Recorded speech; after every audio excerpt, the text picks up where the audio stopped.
Hello ladies and gentlemen, welcome back to the kitchen. My name's Chef Randy and today we'll be taking a look at a new flavor of the week that discusses NIP and their triple tank lineup.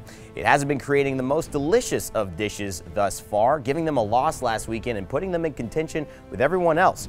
So we'll see why this tank lineup isn't exactly working for them and what they can do to change it. Triple tank is an established strategy, but why? Well, because it's safe.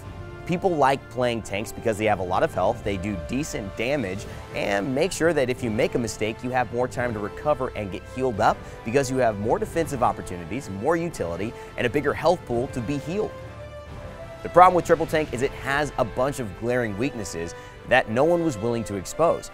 Back in the day when Gangstars and D69, now NIP and Fnatic, were using this strategy, it was because they were the best teams in the world. No one could contest them. Whether they picked triple tank or triple support, they were going to win their games. So whatever they were doing became established in the meta as a viable strategy. The problem was triple tank has always had its negatives.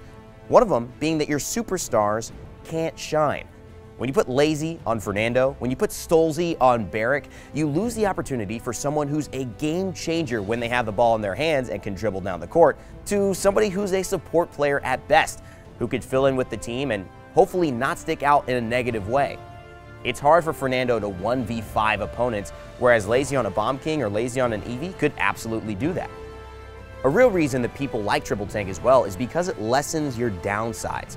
It means you can make more mistakes, and in pros, they love the safe stuff. You're playing for money, so you don't want to risk it all for the biscuit. But the problem is you also have less upside. Yes, you're less vulnerable to dying quickly, but you can't take enemies down quick enough as well. So sometimes that means as much as you're playing defense, you're essentially saying, come at me, putting the ball in the enemy team's court. The other option is flexibility.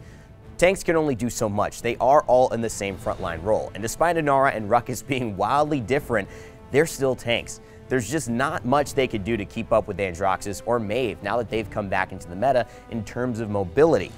And that means that you just don't have the variety to tackle every situation. So what's the point of all this, Randy? To say that NIP made a mistake? Yeah. To say that Na'Vi also looks really good heading into week 5 of the PPL? Absolutely. But more importantly, it's to understand that the way to get better, the way to really establish yourself in a high-level esport is not just to be reactive, not to do the same old things that have worked for you since the beginning of time. It's to do different things. It's to set a pace, not catch up to it. It's to be a trailblazer and not to follow a path that someone's already been walking for the last couple of days. This is how you improve. This is how you get to the top. And when more teams realize this, like the Renegades have shown in North America, like Envy actually showed here in North America this last week, there's going to be a lot of new dogs biting at the bit for first place. That's going to be it for this flavor of the week. Hopefully you enjoyed the dish. Leave some comments down below what you think, and I'll see you guys next week. As always, remember to never give up, never stop gaming.